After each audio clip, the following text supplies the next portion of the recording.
Hello everyone, welcome to my YouTube channel let's answer with Mahima ma'am. तो आज के इस वीडियो में हम क्लास 10th एनसीईआरटी बुक का second chapter Nelson Mandela long walk to freedom discuss करने वाले हैं।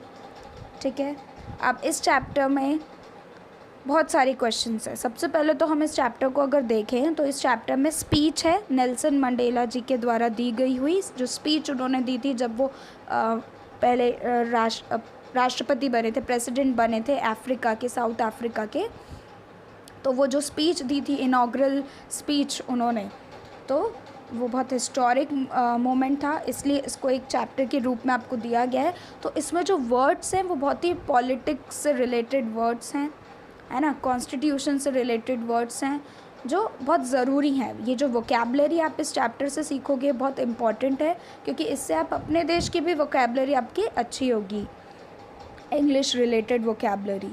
तो इसमें बहुत सारे ऐसे क्वेश्चंस हैं और ये थोड़ा डिफ़िकल्ट लगता है स्टूडेंट्स को इसके आंसर्स लर्न करना, ऑब्वियसली, क्योंकि इसकी वोकैबलरी के जो वर्ड्स हैं वो बहुत बोलेंगे डिफ़िकल्ट हैं, स्पेलिंग बड़ी है उनकी, प्रोनाउंसिएशन थोड़े डिफ़िकल्ट पड़ते हैं। सो इसके लिए आपको ईज़िली कैसे आप इसको लर्न कर सके वो अपन इस वीडियो में देखेंगे। अब यहाँ पे ये देखिए, इसके चैप्टर के बीच में ओरल कॉम्प्रीहेंशन क्वेश्चन है, यानी कि आपको टेक्स्ट दिया है, उसके बीच में कुछ कुछ क्वेश्चंस दिए हैं, सेक्शंस में डिवाइडेड है चैप्टर जो है। तो जो ओरल कॉम्प्रीहेंशन क्वेश्चंस हैं वो अपन इस वीडियो में डिस्कस कर रहे हैं, और जो बैक एक्सरसाइज क्वेश्चंस है वो उसके लिए एक अलग वीडियो आएगा, आप वो देख सकते हैं। ठीक है, तो ये सबसे पहले तो अपन जो इसके आंसर्स डिस्कस करेंगे, उसके पहले आप ये कुछ वोकैबलरी है जो मैंने जिसके हिंदी मीनिंग लिख रखे हैं, और ये वोकैबलरी आपकी बुक में तो है ही, बट यहाँ पे जो जितने भी आंसर्स हैं उसमें ये वोकैबलरी आ रही है। ठीक, तो ये जो आंसर्स लर्न करोगे वो इजी हो जाएंगे। सेरेमनी मतलब क्या होता है? समारोह, कोई भी समारोह जो हो रहा है तो वो सेरेमनी हो रही होती है, इनॉग्रल सेरेमनी। सैंडस्टोन मतलब होता है बलुआ पत्थर, जो बालू रेती को जैसे बालू रेती जब कंप्रेस होके बहुत साथ में उसके पार्टिकल्स जुड़ जाते हैं तो जो पत्थर बनता है उसको बलुआ पत्थर बोलते हैं, ये रेडिश कलर का होता है। फिर एम्फी थिएटर होती है रंगभूमि। एम्फी थिएटर एक ऐसा थिएटर है, ठीक है, एक ऐसा पूरा ऑडिटोरियम टाइप ऑफ है जिसमें बीच में पूरा स्टेज होता है और आसपास चारों तरफ सीट्स होती है ऑडियंस की बैठने की। जस्ट एग्जांपल आप स्टेडियम का ले सकते हो, ठीक है, तो ये थिएटर होता है। तो एम्फी थिएटर जिसमें बीच में एक स्टेज बना है, आसपास राउंड में ऑडियंस बैठती है, स्टेयरकेस टाइप ऑफ बना होता है। देन पब्लिक बिल्डिंग होती है सार्वजनिक भवन, ऐसी बिल्डिंग्स जो पब्लिक के लिए बनाई गई है, ठीक है, ओपन टू पब्लिक होती है। ऑटम यानी कि पतझड़ का मौसम। एक्स्ट्रा ऑर्डिनरी असाधारण। ह्यूमन डिज़ास्टर जो मानव द्वारा क्रिएट की गई दिक्कत है, विपत्ति है या आपदा है, कोई भी दिक्कत संकट, उसको ह्यूमन डिज़ास्टर बोलेंगे। डोमिनेशन यानी प्रभुत्व। डोमिनेशन का मतलब होता है अपना प्रभुत्व दिखाना, ये दिखाना कि हम सबसे बड़े हैं, ठीक है, और बाकी लोगों को खुद से कम समझना। फिर सप्रेशन, दमन करना, किसी को दबाना, ठीक है, उसको सप्रेस, यानी कि आप डोमिनेट कर रहे हो, डोमिनेशन है आपका, तो आप दूसरों को सप्रेस कर रहे हो। दोनों को रिलेटेड वर्ड्स है। ऑपरेशन मतलब भी क्या है? उत्पीड़न, लोगों को परेशान करना, ऑप्रेस करना। ग्लोरियस, यशस्वी। ग्लोरियस मतलब जो बहुत ही भव्य हो या बहुत ही अच्छा हो, ग्लोरियस, यशस्वी, जिसमें आपकी तारीफ़ हो, आपने कुछ बहुत अच्छा काम किया हो, ठीक है, आपके सब जय जयकार करे, सो that is what is glorious.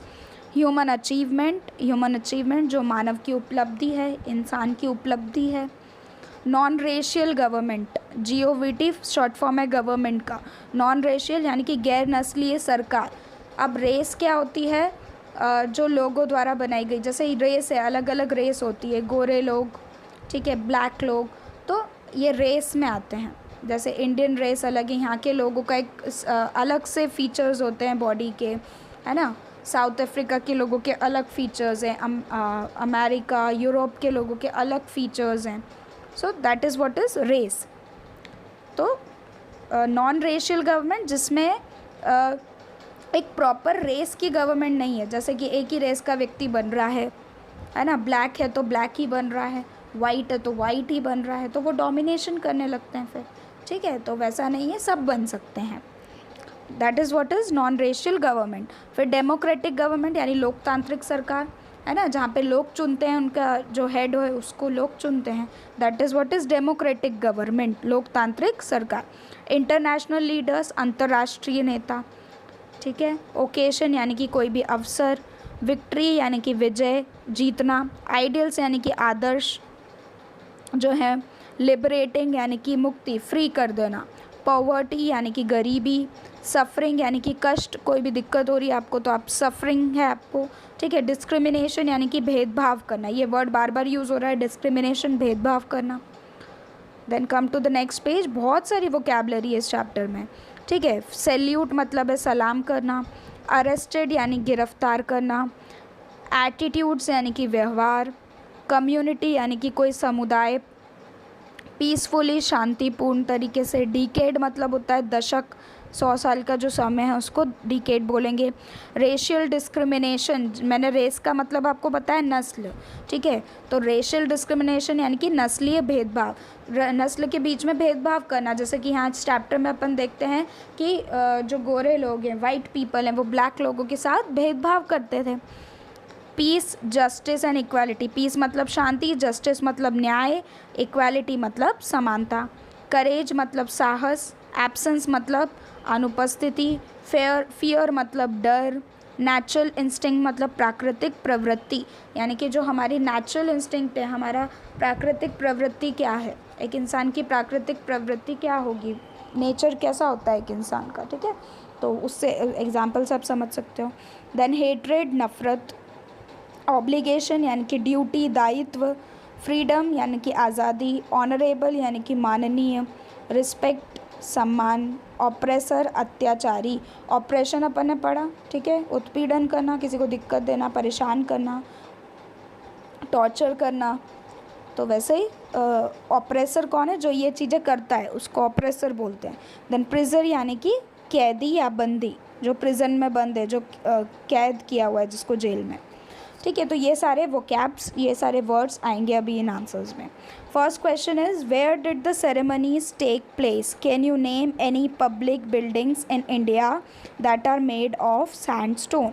तो ये जो क्वेश्चन है इसमें पूछा है कि सेरेमनीज, जो समारोह है वो कहाँ पे हो रहा था, जहाँ पे ये स्पीच दी है नेल्सन मंडेला जी ने, वो समारोह कहाँ हो रहा था, ठीक है। और फिर पूछा है कि क्या आप इंडिया में बिल्डिंग्स हैं जो सैंडस्टोन से बनी है। सैंडस्टोन मैंने बताया बलुआ पत्थर होता है ना, बालू रेती जैसा वाला जो पत्थर होता है, जो उसके बहुत सालों के दबने के कारण बनता है, जो रेडिश कलर का होता है, उसको सैंडस्टोन बोलते हैं। तो इससे बनी हुई कोई बिल्डिंग से इंडिया में, उसके एग्जाम्पल दीजिए। पब्लिक बिल्डिंग है क्या, तो इसके आंसर देखेंगे अपन। फर्स्ट, द सेरेमनीज, यहाँ पे सेरेमनीज आएगा। Ceremonies took place in the sandstone amphi theatre. Sandstone amphi theatre मतलब समझ गए, जो एम्फी थिएटर था, मैंने बताया स्टेडियम जैसा होता है जहाँ पे बीच में स्टेज होता है, आसपास ऑडियंस बैठती है, तो वो जो एम्फी थिएटर था वो काय का बना हुआ था, सैंडस्टोन का बना हुआ था। वहाँ पे जो सेरेमनीज थी वो हुई। The Red Fort in Delhi and Hawa Mahal in Jaipur are public buildings in India which are made of sandstone. हमने ये दिया आंसर, उन्होंने पूछा ना कि कुछ पब्लिक बिल्डिंग्स बताओ जो इंडिया में सैंडस्टोन से बनी है, तो एक तो रेड फोर्ट है दिल्ली का, एक हवा महल है जयपुर में, ये दो एग्जाम्पल दे दिए। Then come to the second question. Second question पे आते हैं।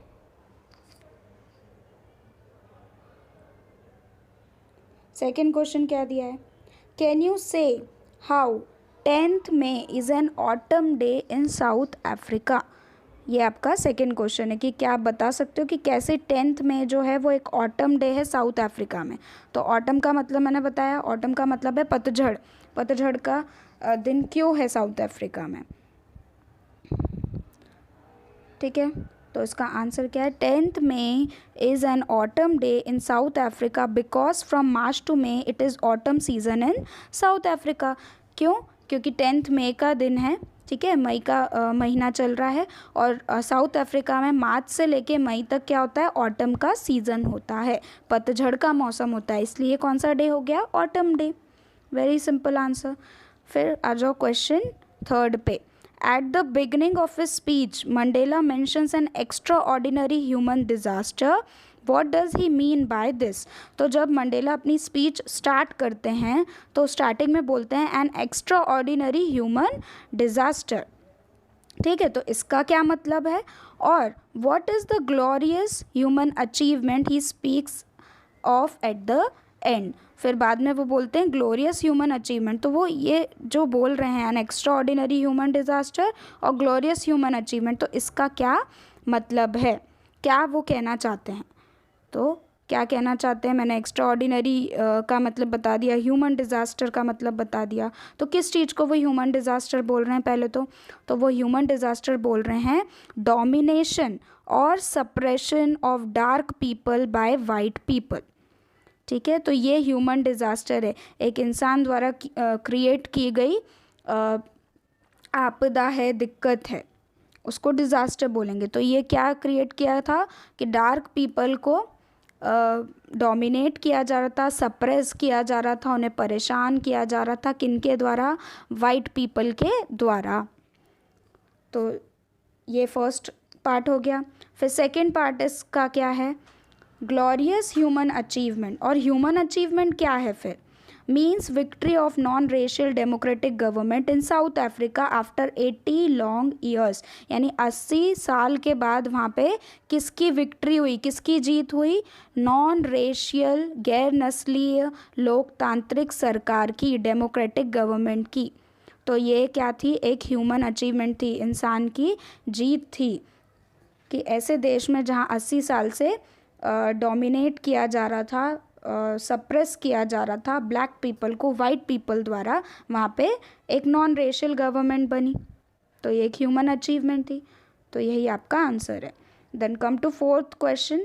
फोर्थ क्वेश्चन है what does Mandela thank the international leaders for.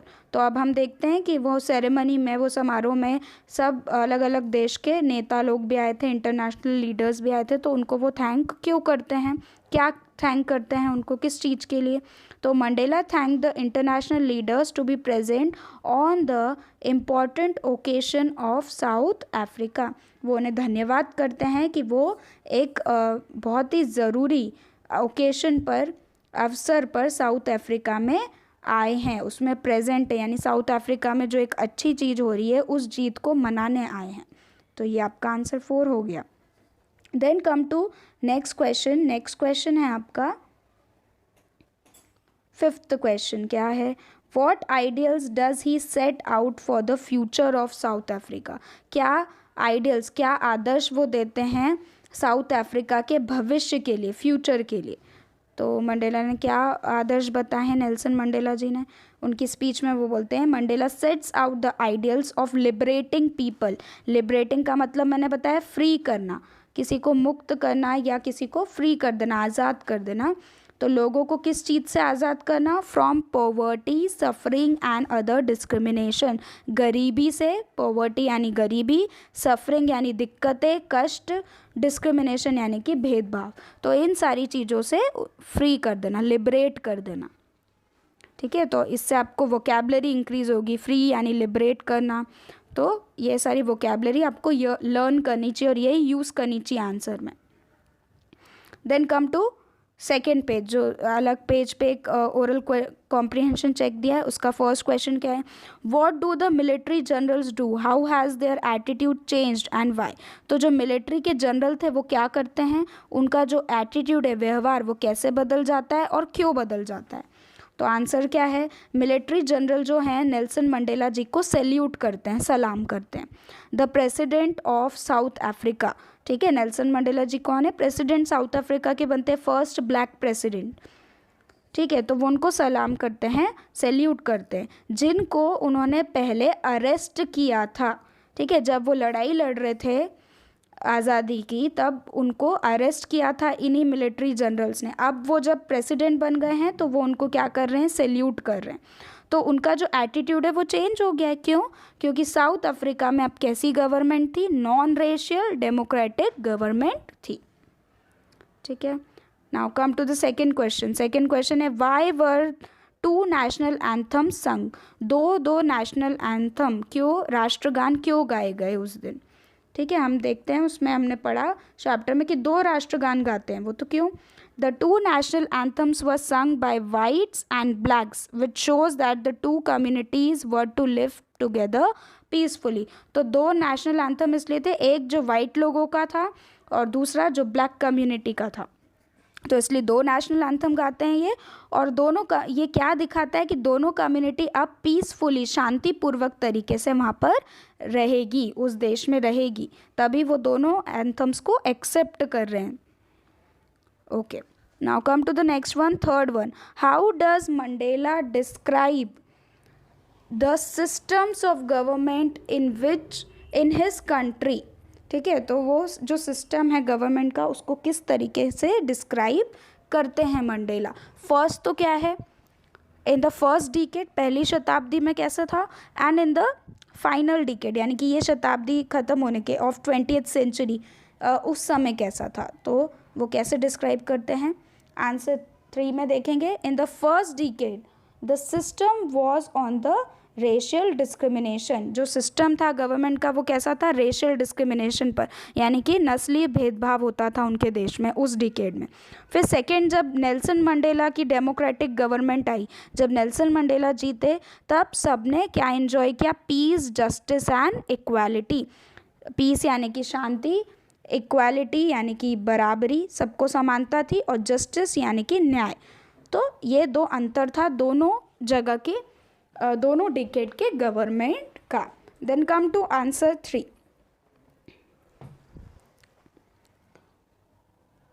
Answer 3 क्या है? फर्स्ट क्वेश्चन, अच्छा ये आंसर 3 था आपका, है ना। अब come to question 4। What does courage mean to Mandela? जो करेज है उसका क्या मतलब है मंडेला के लिए? अब करेज का मतलब मैंने बताया साहस, ठीक है, हिम्मत या साहस। तो जो मंडेला है, नेल्सन मंडेला है, उन्होंने स्पीच में क्या कहा था? ये करेक्ट कर लेना, ये आंसर 4 है और ये आंसर 5 है। According to Mandela, courage is not just the absence of fear but it is victory over fear. ठीक है, तो करेज क्या है? वो कहते हैं कि करेज का मतलब ये नहीं है कि आप में डर नहीं है, जैसे मैंने आपको बताया करेज का मतलब है साहस या हिम्मत, जिसको हम समझते हैं जिसमें डर नहीं है उसमें हिम्मत है। तो वो बोल रहे हैं सिर्फ उसका मतलब इतना ही नहीं है, उसका मतलब इससे ज़्यादा है। क्या है उसका मतलब? Victory over fear. ठीक है, जो डर है उसको, वो डर पर जीत पाने को हम कहते हैं करेज, क्योंकि डर सब में होता है। ये बहुत डीप मीनिंग है इसका, है ना। करेज का मतलब हम समझते हैं कि जिसमें डर नहीं है उसमें करेज है, उसमें साहस है, पर इसका एक्चुअल मीनिंग ये होता है जिसने डर पर जीत पा ली है, विक्ट्री पा ली है, उसको हम करेज बोलेंगे। क्योंकि डर हर किसी में है, पर जो डर पर जीत पा लेता है और फिर साहस दिखाता है वो एक्चुअल में साहस होता है। तो ये वो कहना चाह रहे हैं। Now come to the fifth question. Fifth question पे आओ। फिफ्थ क्वेश्चन में पूछा है which does he think is natural to love और टू हेट। नेल्सन मंडेला के हिसाब से वो क्या सोचते हैं कि क्या चीज़ नेचुरल है, क्या चीज़ नेचुरली इंसान में होती है, पहले से ही होती है, लव करना या हेट करना। ठीक है, लोगों से प्यार करना या लोगों से नफ़रत करना। तो इंसान, वो इसमें पूरा डिस्क्राइब किया है चैप्टर में, उनकी स्पीच में, कि जब छोटे बच्चे रहते हैं, ठीक है, हम छोटे बच्चे रहते हैं, तो हमें नेचुरली अपने पेरेंट्स को या अपने भाई बहन को नेचुरली हम उन्हें प्यार करते हैं। ठीक है, जो भी हमें मिलता है, हमारे फ्रेंड्स, पेरेंट्स, हमें उनके लिए कौन सी फीलिंग होती है? लव की फीलिंग होती है, क्योंकि वो नेचुरल है, वो ह्यूमन टेंडेंसी है, इंसान का स्वभाव है, जो नेचुरल है वो है प्यार करना, सबसे प्यार करना। और जो हेट्रेड है, जो नफ़रत है, नफ़रत करना हम बचपन से नहीं लेकर आते हैं। ठीक है, जन्म से नहीं लेकर आते हैं। ये जो नफ़रत करना है वो हम धीरे धीरे इस सोसाइटी से सीखते हैं।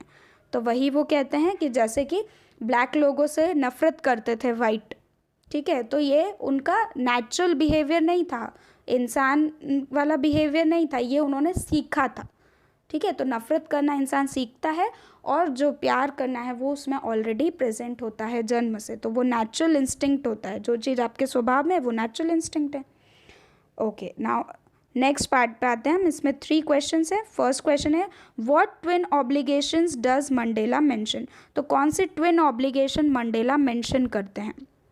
तो पहला है the twin obligation. Twin obligation यानी कि दो जुड़वा दायित्व, दो जुड़वा ड्यूटी जो एक इंसान की होती है, एक मैन की होनी चाहिए, वो क्या है? वो पहले बोलते हैं man's obligation to his family, यानी उसके परिवार के लिए जो उसकी ड्यूटी वो होती है एक, और दूसरी है man's obligation to his people and community, उसके लोगों और समुदाय के लिए जो उसकी ड्यूटी है वो, है ना। तो हमारी दो ड्यूटी होती है एक इंसान की, एक तो उसके परिवार की तरफ और एक उसके लोग और समुदाय की तरफ। लोग और समुदाय से यहाँ पे मतलब है कंट्री की तरफ, ठीक है। Okay, now come to second question. Second question है what did being free mean to Mandela. Free होने से क्या मतलब है मंडेला के लिए, ठीक है। एक तो as a boy, as a student. तो जब वो लड़के थे, छोटे थे, तब उनके लिए फ्री होने का क्या मतलब था। फिर जब वो स्टूडेंट थे, छात्र थे, पढ़ाई करते थे, तब उनके लिए फ्री होने का मतलब क्या था, है ना। और फाइनली लास्ट में उनके लिए फ्रीडम का मतलब क्या, आज़ादी का मतलब क्या हुआ जब वो बड़े हो गए। तो यहाँ पे वो बोलते हैं एज अ बॉय, जब वो लड़के थे तब freedom did not mean much to Mandela. तब उन्हें फ्रीडम का इतना कुछ मतलब नहीं समझ में आता था कि आज़ादी क्या है, ठीक है। वो खुद को आज़ादी समझते थे, जैसे हम भी छोटे थे, बच्चे थे, तो हम खुद को आज़ादी समझते हैं, हमें नहीं पता होता इतना कि कोई चीज़ हमें मना है या हमें ये नहीं करना, इतनी समझ नहीं होती। तो उनके लिए भी सेम था। सेकंड, एज अ स्टूडेंट, जब वो छात्र बने, he wanted freedom to stay out at night और to go wherever he wanted, यानी कि जब वो छात्र थे तब उन्हें लगता था कि उन्हें बाहर रहने की अनुमति मिल जाए, अगर परमिशन मिल जाए, या कहीं पर जहाँ पर भी वो जाना चाहते हैं वो मिल जाए, तो वो उनके लिए क्या था, फ्रीडम था, वो आज़ादी थी उनके लिए। और तीसरा, जो एक्चुअल फ्रीडम था, जब वो बड़े हुए, जो उन्हें समझ में आया कि एक्चुअल आज़ादी क्या होती है, तो वो क्या था, बेसिक एंड ऑनरेबल फ्रीडम। जो आज़ादी सबको होनी चाहिए, जिसका मतलब है freedom of his people to live their lives with respect. उनके लोगों के लिए फ्रीडम, उनके लोगों के लिए आज़ादी कि वो अपनी ज़िंदगी जो है वो अब रिस्पेक्ट के साथ जी सके, इज़्ज़त के साथ वो अपनी ज़िंदगी जी सके, जो कि वो भी नहीं मिल पा रही थी ब्लैक लोगों को साउथ अफ्रीका में, ठीक है। तो इसलिए उन्हें इसका मतलब समझ में आया कि फ्रीडम मतलब ये है। देन थर्ड क्वेश्चन क्या पूछ रहा है आपसे, थर्ड क्वेश्चन पूछ रहा है does Mandela think the oppressor is free, why और वाई नॉट। क्या मंडेला सोचते हैं जो ऑपरेसर है वो आज़ाद है। ऑपरेसर मैंने बताया जो लोगों को परेशान कर रहे हैं, जैसे इस केस में, यहाँ पे साउथ अफ्रीका के केस में ऑपरेसर कौन थे, ऑपरेसर थे वाइट लोग, राइट। जो वाइट थे, जो ब्लैक लोगों को ऑपरेस करते थे, तो वो ऑपरेसर हो गए। तो ऑपरेसर भी आज़ाद नहीं है। मंडेला कहते हैं ऑपरेसर जो है वो खुद भी आज़ाद नहीं, वो दूसरे लोगों को कैद में रखता है पर वो खुद भी आज़ाद नहीं होता। तो वैसा क्यों बोलते हैं, तो हम देखेंगे वो ऐसा इसलिए बोलते हैं क्योंकि उनके हिसाब से वो सोचते हैं कि ऑपरेसर भी कभी फ्री नहीं होता, वो खुद क्या होता है, प्रिजनर ऑफ हेट्रेड, वो खुद एक कैदी होता है नफ़रत का। क्योंकि उन्होंने एक बात कही होती है कि जो लव है वो इंसान में पहले से प्रेजेंट होता है, हेट्रेड जो है वो सीखता है दूसरे लोगों को देख के। इसलिए वो कहते हैं जो ऑपरेसर है उसने भी नफ़रत करना सीखा है, और इसलिए वो उस नफ़रत का क्या बन चुका है, कैदी बन चुका है, प्रिजनर बन चुका है। उस नफ़रत के वो कैद में है, वो उससे आज़ाद होगा तब वो लोगों से प्यार करना सीखेगा, ठीक है। तो वैसे ही वाइट लोगों के साथ था, वो नफ़रत करना सीखे थे ब्लैक लोगों से, वो नफ़रत करने लग गए थे, इसलिए वो खुद भी नफ़रत के कैदी थे। और जब वो उससे आज़ाद होंगे, यानी उस कैद से आज़ाद होंगे, तो वो समझेंगे कि ब्लैक भी इंसान ही है, ठीक है, वाइट की तरह वो भी इंसान है, वाइट लोगों की तरह, और उनके भी कुछ बेसिक ह्यूमन राइट्स हैं जो उनको मिलने चाहिए, ठीक है। तो ये था पूरा चैप्टर। अब यहाँ पे हमने सारे ओरल कॉम्प्रिहेंशन चेक के आंसर्स डिस्कस करे हैं, जल्दी हम बैक एक्सरसाइज के आंसर्स भी डिस्कस करेंगे। आई होप ये वीडियो हेल्पफुल है, आप ऐसे ही याद करिए आंसर्स समझ कर, तो जल्दी याद होंगे और आंसर्स लिखने में भी आपको बहुत आसानी होगी, ठीक है। तो ये जितने भी वर्ड्स थे इस चैप्टर में बहुत इंपॉर्टेंट है, अगर आप इसको याद करोगे, याद रखोगे, सेंटेंस में यूज़ करोगे, तो ये इंग्लिश इम्प्रूव करने में बहुत हेल्पफुल होगा। तो इस चैप्टर को डिफ़िकल्ट समझ के इग्नोर मत करिए और इसको याद करिए, ठीक है। ये आपकी हेल्प करेगा आगे फ्यूचर में इंग्लिश इम्प्रूव करने में। Okay, so don't forget to like, share and subscribe the video. Thank you.